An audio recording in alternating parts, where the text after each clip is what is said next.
It's me, Mel Byron. Welcome back to Old Movies Save My Life. When I started this project, what I had in mind was some lovely convivial evenings in front of the big screen in my living room with me and my comedian friends watching delicious old movies and having a jolly good chat about them and maybe a little roast and pointing out some of the sillier aspects of them. If I want to continue to do that, maybe we shouldn't choose dark movies like Fritz Lang's 1931 classic M, a film about a murderer. You'll hear more about that in a minute. But I just want you to know that the vision still stands, and this is unbelievably comedians having a chat about old movies. My guest this week, as you'll hear, is my comedian friend Luke Poulton. Now, Luke is a serious movie geek. He puts me to shame, although we don't necessarily share the same taste. Hang around, listen to the whole half hour, because I think you'll be inspired by his knowledge, especially later on when he really opens up about his love of 1950s and onwards monster movies. Maybe we should have a return match, Luke, and you should choose a movie for me. I know it's going to be a monster movie, but hey, we can all learn something. Anyway, over to me and to Luke, sitting around my dining table for Old Movies Save My Life. Welcome back to Old Movies Save My Life. I'm Mel Byron, and this week my guest is comedian, my good friend, Mr. Luke Poulton. So welcome, Luke. Thank you. And so we watched Fritz Lang's 1930 classic M. Not exactly a barrel of laughs. I'm surprised that it's a PG as well. Is it a PG? Because PG is things like Toy Story now. Okay, so and this isn't really a film for the family, is it? No, it's so for the benefit of people who haven't seen it, it's a film about a child serial killer. Yeah, I didn't realise it was a PG. Yeah, I only, that's quite shocked me. I was very surprised because they say it's not really a swear word. They say bastard quite a lot in. They do in the English subtitles, but in German they often say the word Hund, meaning dog. Okay. So that's kind of an interpretation that they've put on it in the English subtitles. But I think Hund, if you call somebody a dog, it's not as strong. Yeah. But yeah, that's true. In fact, that did surprise me that they translated it as bastard. But it's it's quite a disturbing film, isn't it? Yeah, with it having that rating, because I think it's now if you have a film rated a PG, you're not allowed to show smoking in it. Okay. Because that influences kids somehow. You're not allowed to show guns or weapons, and that is shown in this film a lot. And you're not allowed to sort of speak about violence or murder. Okay, well, I think they managed to take all three. So I don't know how with this re-release of this, it still got a PG. Yeah. Because BBFC every few years they still go back to a film and decide if they are going to change the rating or not. Well, I didn't know that. With re-releases, yeah, they look back at it. I didn't know that because there was a well, apart from the murder elements, although you never actually saw a murder happen. No, but you sort of see the ball at the beginning where it rolls into the grass. You know something horrific has happened there. Yeah, everything builds up. The terror, I have to say, I think is built up really well. Like she's playing with her ball, and suddenly this shadow. I think that's a brilliant. Just with the ball bounce, because the ball's bouncing against the murder as well. Yeah. Saying what's happened. Yeah. And something about 10,000 marks, isn't it? Yeah. So there's a wanted poster. Then there's the shadow of the murderer, and then there's the ball.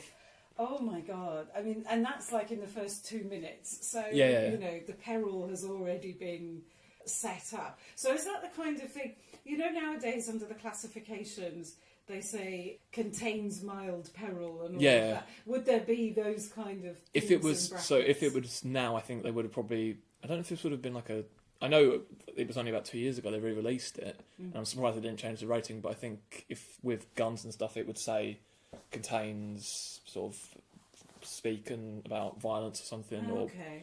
I'm trying to think what word they even used, but it's like brief violence or talking about it, and then it would say contains weapons as well, because that's one thing that goes into the ratings. Okay. There were some weapons, weren't there? There were definitely guns. And so much smoking. Yeah, I don't think there's any scenes where there's not smoking. Because there's round near the end, there's that guy that first he's smoking a cigar when he's just sat at the desk. Then someone comes in to speak to him. He lights up another cigar. Then when the guy comes into the room who's been arrested, he comes out with another cigar. Then goes to the room with the guy and starts cutting up another. So 4 in like Yes.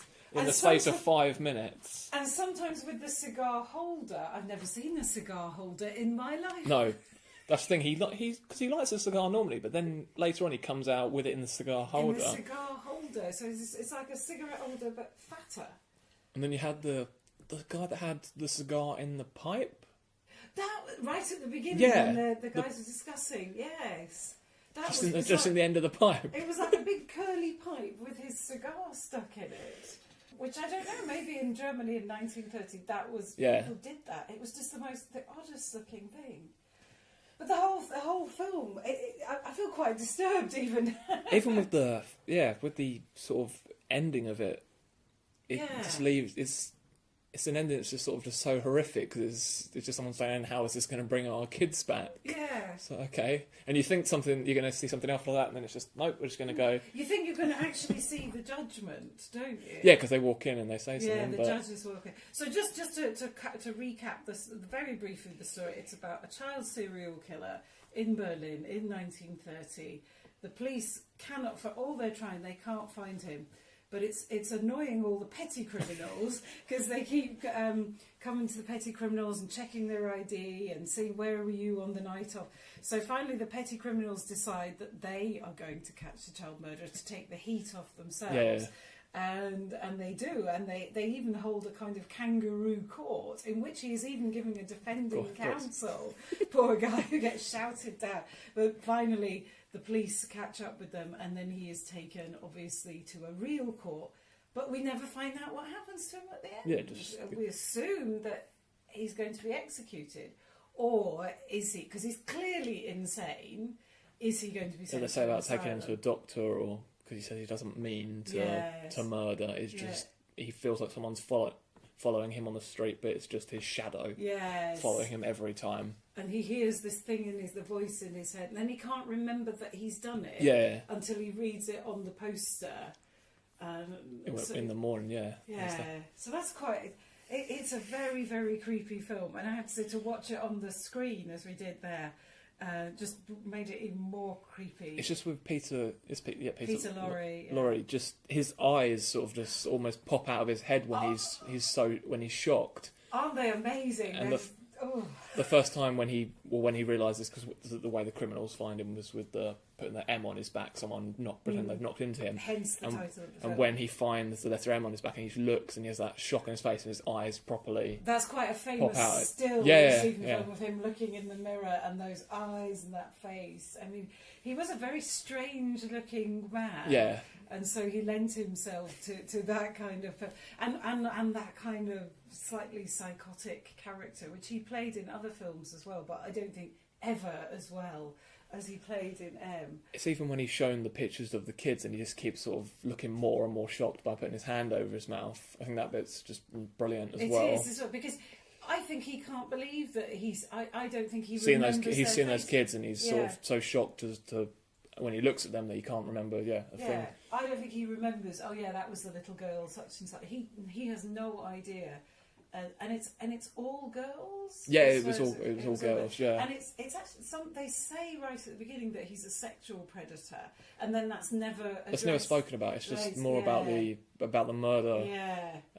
But the fact that it is all girls, they plant lots of things in your head, which without, thank God, explicitly saying them, because quite frankly, what it could be. Yeah, and a PG as well. Once again, and it's a PG.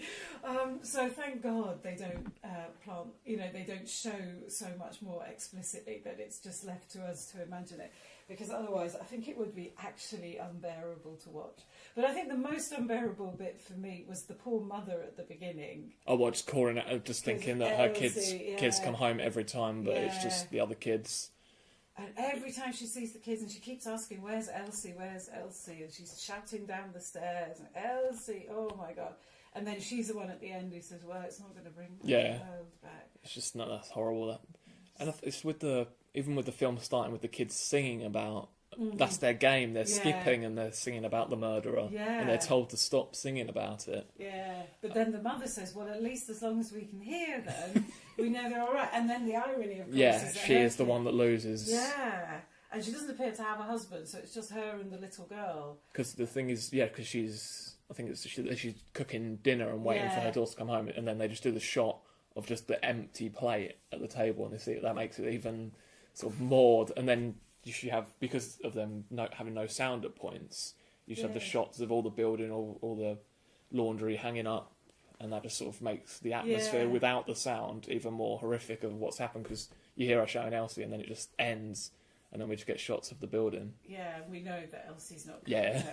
And then it goes to the ball and the balloon. I'm not sure. I don't know if it was meant to be Mickey Mouse, that balloon. I don't know what that balloon was. It's like a weird mouse, but then later on in the film, I wasn't sure if it was on purpose, but when he speaks to someone in the candy shop, Mickey Mouse is on screen. There's two Mickey Mouse on screen. I'm not sure if that was on There's some kind of visual reference. Yeah. But that's the one thing I noticed, which I found weird. When the news report first comes out, it's saying that how kids will be lured by the killer, and they say by candy, by chocolate, or by apple. An apple, yeah. But because later on you see him... He buys apples for the little girl. And, because he buys apples and he's cutting up an orange as well. Oh, that's right, yes. And he cuts the orange in a really weird... Because at first he gets out the knife and you think, oh, he's about to kill this. Yeah. girl, and then... And there's that chap Heinrich who's following him. Yeah. You think, oh my God, he's going to have to intervene. And then Heinrich handily happens to have some chalk in his pocket. And just slaps him on the back. But pretends he's slipped on the orange. And says, don't throw your orange skins on the floor. It's an outrage! And imprints this perfect M on the back of his coat using just chalk. Yeah, I don't think... I'm not entirely convinced by that. The thing that sort of bothers me a bit is the M looks completely different than the one that was on his hand. It's sort of even bigger. That's right, on his back. There's a few, like I pointed out to you, there's a few little things of continuity, and I don't know where the guy ever went off to, because you see him when they're saying, oh, we're going to, because finding the reward, and then there's the guy with the wooden leg, and he says, oh, I'll touch wood, and touches his wooden leg because he wants to find the killer. Because later on you see him walking along with the criminals, and then he just disappears out of the shot. But then someone else walks where he was walking, and it's very odd. I don't know where he ever went. Yeah, I think you're right. There are definitely some issues. But I think is it because any print we see is not fully complete? Yeah, because there's parts where you will see the film sort of just jumps. Because there's even that part where the dogs, where they're trying to track down stuff from the killer, and the dog starts barking, but you can tell that someone's done something to get the dog barking, and then you see the shot jump, and you can tell that everyone's been told to run over just to make it look like the dog's barking because it's found something. But we don't know. Yeah, we don't know. So I think we're actually watching a slightly incomplete film. Yeah, because I think this is the restored one, but there's stuff, like I said, they found a few years back as well. So there's more yet to see. It's interesting how sometimes there's absolutely no sound at all. So even when nobody's speaking, but they would be walking across the street and you'd hear their footsteps. Because this is at one point before when they find all those criminals in the bar, and there's sort of the raid that's about to happen, but because there's no sound, you have no clue what's about to happen, and everyone's just the police officers are just looking at each other. But because the sound has gone, you see people running down the street, and you're like, what's going on? What's about to happen? And then all of a sudden, in the bar, someone starts shouting, and then they run in. Because there was points where it's really quiet, and then they kept having cars honking their horn, and it was really loud on those parts. Yeah, and it was almost as if just to say, look, there's something happening here. There is actually sound. There is sound. We're going to have a horn honking. I'm still quite disturbed because I haven't seen it for a long time, and seeing it so close up in the living room on the big screen, I'm really quite disturbed by it. Fritz Lang was a dark filmmaker, there's no doubt about it, and he made some great noir, and some of the camera work in this is just revolutionary. When there's that tracking shot where it goes through the whole back of the building where they're just showing what they've got, and there's like meat and stuff, and I don't know if it's stuff they've stolen from people. I think it might be. Yeah, because he said something about sausage is great this week, and this cheese smells really, really good. and the camera goes through the building, then goes through the window, but you see there's a glass move aside. But it's such a great scene because you're seeing so much happening. And I love the scene. There are a couple of scenes, like I said, the one with the policeman where the camera's obviously below him, and the great fat policeman with his cigar in a cigar holder, and we're looking up at him. And then he stands up, because he's a sort of almost godlike figure at this point. And then he stands up, and then we're at the same level as him. So there's some great camera work in there, and I think it's just a brilliant film. Do you know there's an American remake? Oh, no, I didn't know that. I think the early 50s, and it stars David Wayne as M, and I did see it once. It's not a patch on this one. Is it still black and white? Or it is black and white. Okay. And they copy the scene where Elsie's mother shouts down the stairs, and you see that's quite a famous shot of the empty staircase. And yeah. That's and they copy that in the American, and it's quite disturbing as well. The mother is disturbing, but it's not a patch on this. Yeah, I don't think that's the thing when they remake films that never needed a remake, and it's like with recent remakes that have happened of foreign films, and people say, "Oh, it's because people don't like to read subtitles." Really? Just don't make a remake. People want. Yeah. There's enough people that will watch your film with subtitles. I agree, and I don't like dubbing either. So I'm very. No, I always have to. If there's a film showing and I can see it in the original language instead of dubbing, then I go and see it. Go see it with the subtitles. Yeah. Because ironically, this is a German film, but in Germany they dub everything. And there are actors who make their entire careers out of being the voice of X, Y, and Z. And to me, I always feel like it kind of takes away from it. Yeah.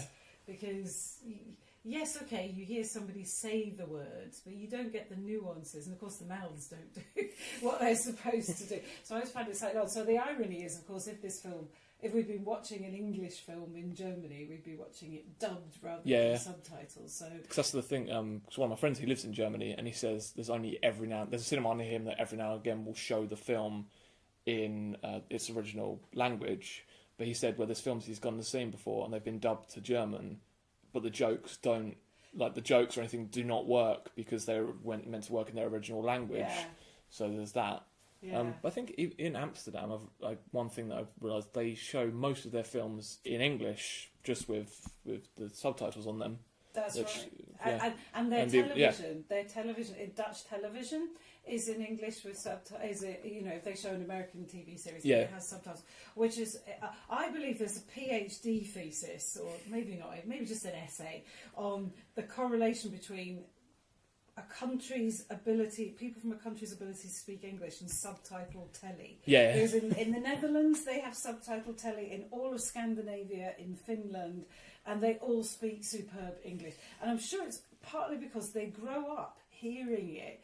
From being little kids, they're hearing English around them all the time. I'm sure it's much better for your language learning. Although, we're sitting here as British people and our facility for language. That's the thing, even when I saw films in Amsterdam, I was learning words when I was seeing the subtitles there. So, you kind of started I started sort of looking at it, and some of it didn't make as much sense as the English that was on screen, but I was still, all right, I know some phrases here. You could connect some words. But again, even with the subtitles, I think they still don't get the jokes, because whoever's subtitling it just does it literally because they don't understand the jokes. But it's much better to be subtitled. I mean, if we'd had dubbing, we wouldn't have had Peter Lorre's completely manic screaming, and when he was screaming, I have to do it. You need to hear that voice. Yeah, I want to sort of know what it'd be like if they do dub this. Yeah. But like we said, they did this in 1932, an English version of it, which I haven't seen. But the thing is, it's shortened down to 93 minutes because this was an hour and 51 minutes. 51, so but it didn't feel like that. I have to say, it moved. Because I don't think there's any. Some old films it drags at points, but with this, I don't think there's any points where it does drag. Not at all. Even though the pace is really quite slow, you don't, and sometimes you genuinely don't know what's happening, what's going on here. But I didn't feel at all like it was dragging. No. Like oh God, really? Is this all? They could have cut a bit here. Not at all.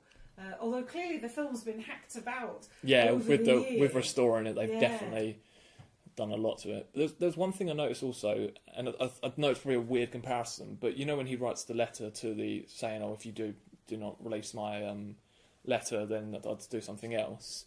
That the Zodiac Killer was, if you ever heard of the Zodiac Killer, so the Zodiac Killer was a killer in real life, but they never actually got him. But he would write letters to the press and would say, if you don't release this, and that I was sort of like, did he get influenced by this film? Because even they made the film Zodiac, and in that they had the letters sent to the press. That's right. Was that in the 70s? Did that happen? Well, in the 70s, the Zodiac Killer. Yes, no, was it Jake Gyllenhaal? Jake Gyllenhaal and Rob Downey Jr. in the film.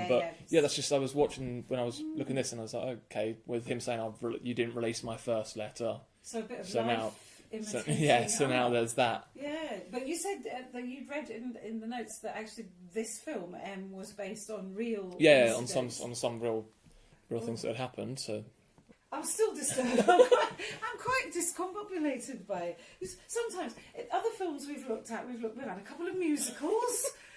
We've had a Hitchcock. Which wasn't a sinister one. We've had a nice British costume drama from the 1940s. And now we've got child serial killers in Berlin in 1930. I kind of feel we've moved into a much darker era. That's the thing. I watch a lot of disturbing films. I've watched too many. Do you feel you're inured to But yeah, there's some stuff where I can watch it and I'm still like, oh, that's horrible. With this, I think there's films that disturb and they have to do sort of gore to be like, to really shock you. But with this, it's just the subject matter. And sort of it's very harrowing, and what happens is just creepy. Yeah. That's what makes it disturbing. It doesn't have to be, we're going to show you some violence and gory things happening. Because you don't see any violence at all. You don't see even of the murders. Even when the criminals, they want to get information from a guy, because they put his arms behind his back and you can tell they're about to hurt him. Yeah. But then someone walks in to look through the window and his head goes in front of the That's right. the watcher, so his head goes in front, and then you hear the scream, so you don't actually see anything happening. Yeah, but then later you see that you see that he's his jaw, so they must have punched him his jaw or something. But he's all right, because then you see him. You see a shot of him enjoying a very large breakfast of sausages and beer. There's like 6 sausages and the biggest glass of beer, but it's so much foam on top of it that he drinks and you just see it all in his moustache. That's German beer, I think. It's a lot of foam. But that was so funny, because at that point the police commissar is trying to persuade the guy they have arrested that actually the night watchman died, so he better fess up. Oh yeah. And of course he's lying to him, because then they cut to the huge sausages, huge. Who has beer and sausages for breakfast? It's very odd, because he's eating something else. It looks like he has rice on the plate at first, and then he's got these 6 sausages in front of him and just picks one up and just starts eating it. Enormous ring of sausage. But there's still string on the on both ends of it as well. So it's typical German sausage. Presumably it was served to him. I think they do serve them like that, because they boil them, don't they? And then you're supposed to cut it all. But the thing that I noticed when he finds out that it's the child killer they were looking for, when he just drops his cigar out of his mouth, and it's the most overacting, because he just keeps on sort of looks behind him, and the guy's not over his shoulder, so he has to look over his other shoulder and look so baffled by what's happened. Yeah, that is a little bit of overacting there. And then he just, he goes to the bathroom. Because what I thought was going to happen was because I couldn't remember the scene, so when he walked to the door, I thought it was just the door's going to close and that's going to be it. But he goes and starts splashing his face with water, combs his hair back, and then comes back out smiling, because he now knows they've found the child killer. Which, of course, gets him off the hook, because he's been trying for months. And the beginning of the film, how they sort of relay to us what's happened in the past. There's a phone conversation between him and I think the Minister of Justice or the Minister of the Interior, who's saying, look, you've got to do it. And he said, well, I am trying, and we've done this and we've done that, and we're going to find him. So for him, for the commissar, it must be this huge relief that he's this close. And of course, he is the person who then breaks into this kangaroo court and gets Peter Lorre. Little Peter Lorre. I mean, when he's on the floor, just sort of curled up. And he's already a tiny man, and then he's just made tinier, except for the big bug eyes, which are actually very, very scary. I think my favourite bit of this is when it would have people having arguments to each other. But then because it's meant to be the point of view of them looking at the person, they would just be getting right into the camera and screaming into it. I think that was some of the best bits. Yeah, there's just some great filming here. And do you know? Have you seen other Fritz Lang films? I think I might have seen some, but I'm trying. Metropolis. Metropolis, yeah, I know. Yeah, that's probably and that's one. I think that's one that everyone's still sort of Yeah, except don't watch the 1980s. Version with Giorgio Moroder's once again and Giorgio Moroder, who was a king of disco in the 90s. Oh, what do they add? This synthesizer soundtrack, and it's actually unwatchable because you can't. I mean, it's about 2 hours long, which is quite long for a silent film. Well, and then putting some music over it, some synth on it, and it's just horrible. So I much prefer to watch it, with a piano soundtrack or an orchestral soundtrack. But no, don't watch the Giorgio Moroder version.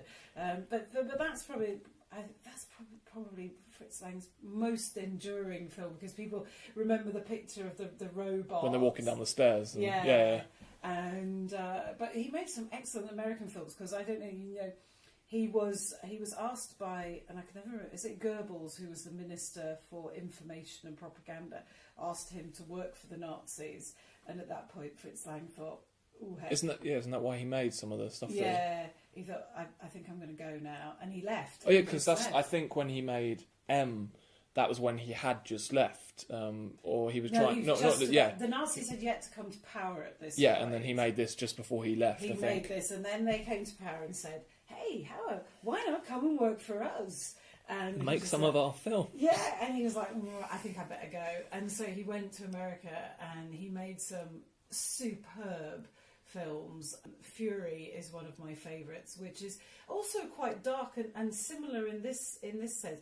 It's about a lynch mob who go to lynch a guy who isn't guilty of a crime, but they don't lynch him and everybody thinks they have, and he just hides and doesn't tell anybody, and they all go on trial for his murder.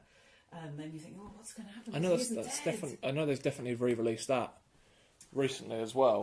They've restored that. It's definitely worth seeing. It is. It's brilliant. And then he did some film noirs in the 40s. Okay. The Woman in the Window is probably his best film from the 40s. So he stayed in America. I think he was quite a controversial figure, but he just fair play to the man for not wanting to work for the Nazis.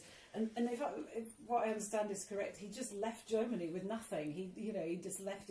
He couldn't go and get his money out in the bank because they would have known what he was doing. So he was just like, I'm just getting out of here. And I think he ended up in Paris and then finally in America, where I don't think his career was ever quite up there, but I think he gave quite a lot. He did some excellent American films, patchily over about the space of 20 years.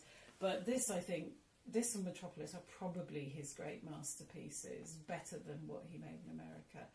But yeah, I mean, as a body of work, he's got some pretty good films in there. I definitely recommend. Because the first time I saw this was when it got at university. We were getting shown a lot of films, but we got the programme to say what films were being shown on that day. And because people saw that it was from 1931, only about 7 people showed up to the class. And because people didn't want to see a black and white film or an old film, because most of the people in my class, their favourite films were either Inception and Fight Club. I remember one day where I had to see 3 presentations on Fight Club because that was all that people wanted to talk about, and they weren't into old films.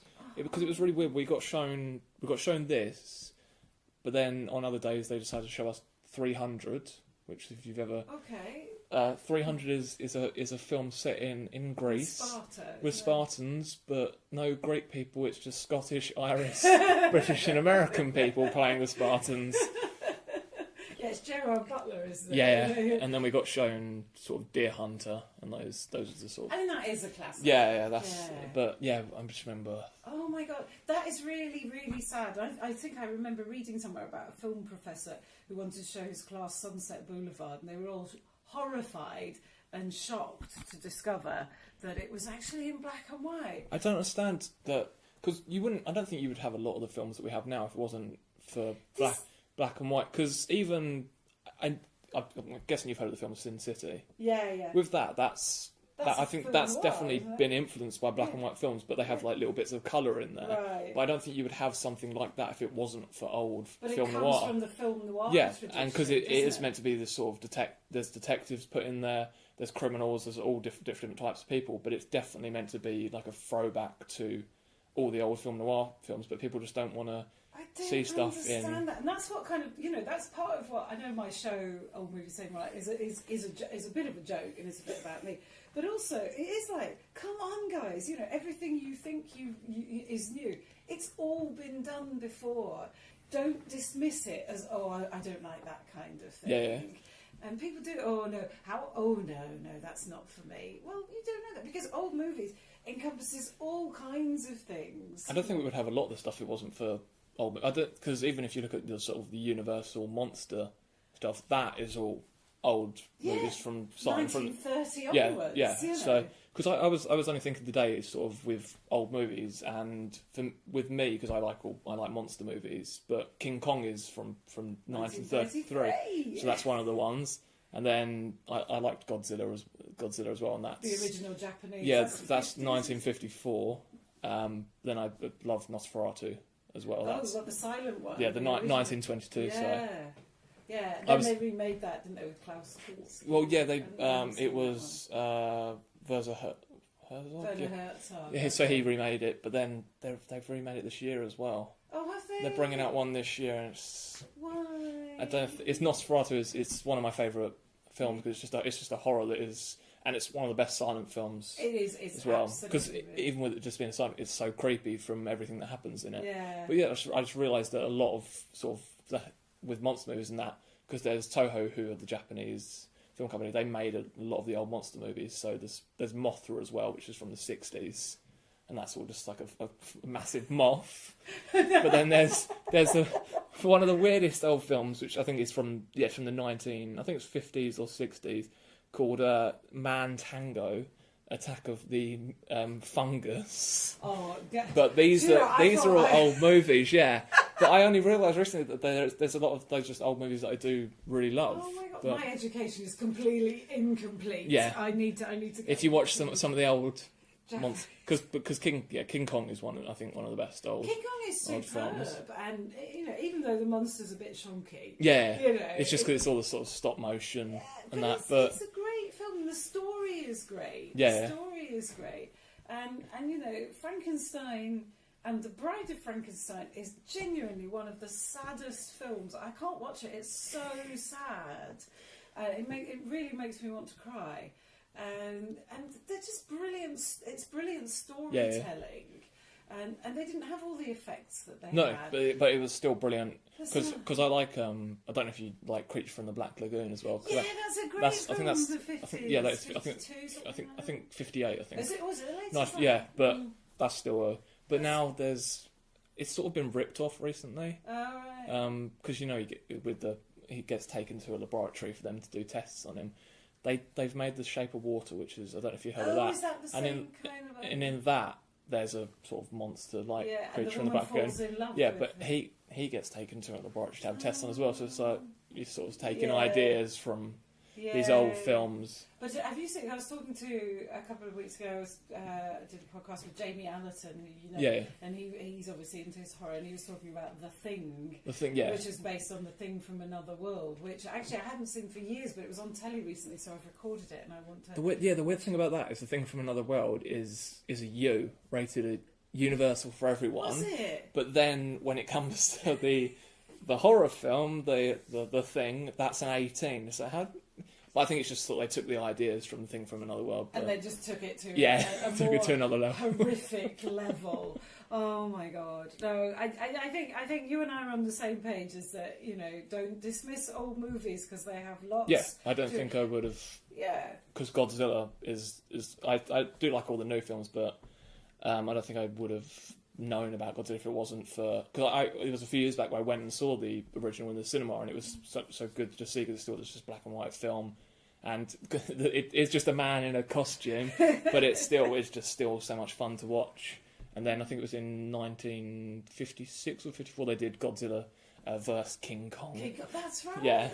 Yes, yeah. Then it started getting a bit exploitative. Yeah. Yeah, and then they did a lot of versus stuff Yeah. because it was Toho who I said about. They just kept releasing loads of monster movies. So they did Rodan in the 50s as well, which was a 3-headed dragon. Oh, I tell you what, I thought my film education was complete, but ladies and gentlemen, my eyes have been opened. You've got to go and watch all these monster movies now. Yeah, that's it now. I'm done with film noir, I'm done with women's pictures, I'm done with musicals. I'm going to watch monster movies from now. There's too many from the 50s and the 60s. I'd never get any sleep. So M by Fritz Lang, 1933. Are we recommending this? Yes, definitely recommend this. I would agree. Do not refuse to see this film. Yeah, I think it's absolutely horrific, but you don't actually see any horror. You don't see any, but yet the sense of menace from the outset is quite palpable. And I don't think anything feels dated about it still. Because you look at... When I was watching it, I was thinking there's so many films now that are made about child killers and murders. And you have the scenes in this where the camera's really far out and they're walking through the woods.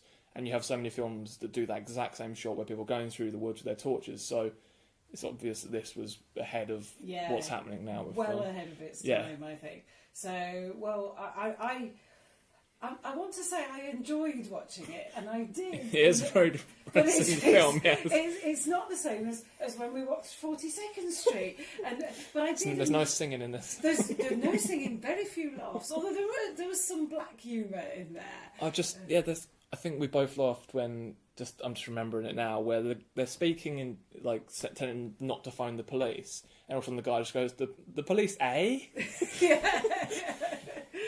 So there are some black moments in there, so you do get a bit of relief. But yeah, by and large, it's fairly bleak, but we're definitely recommending this. I love it. I think it's brilliant, and rightly so. It made Peter Lorre a big star. Yes, that's M by Fritz Lang. Yeah, we watched a Eureka DVD of it. Yeah. So they've restored that, and you get it on Blu-ray, which is 3 discs, and you get the English one as well with Peter Lorre doing his. There you go. First English. It's a first English role, which I thought his first English role was The Man Who Knew Too Much with Hitchcock. But there you go. See, again, my education was incomplete. So, Luke, it's been an absolute pleasure to have you so much for having me on. Old Movie Saved My Life. So tell us what you're up to at the moment, because you're preparing your own show, which may or may not be film-based. Yeah, it's a lot about... I speak more about sort of bad movies, but also speak about my favourite movies. And it's called You Don't Look Autistic, but it's because I start the show by talking about autism, but also talk about my big knowledge of films and why I love films so much. And yes, I'm doing it at the Camden Fringe on the 13th and 14th of August at 8:30pm. Excellent. It's Central Theatre. I know it's a bit far away, but... And are you on Twitter? Yeah, Twitter is just @Vegan Luke. @Vegan Luke, so you can find out all Luke's news on there. So, as I say, it's been an absolute pleasure to have you. Good luck with the show. I have to say, I saw an early version of the show and I loved it, especially the film bits. Yes, that's my favourite bit to do. Yeah, and it really felt like everybody in the audience kind of lifted and go, oh, okay, we're going to talk nerdy about film. So do go and see his show at the Camden Fringe, and I'm sure it will have a life beyond that. So that's all for this episode of Old Movies Saved My Life, from me, Mel Byron, and from my good friend Luke Poulton. Thanks very much. Thank you. Thank you, and we'll be back again soon.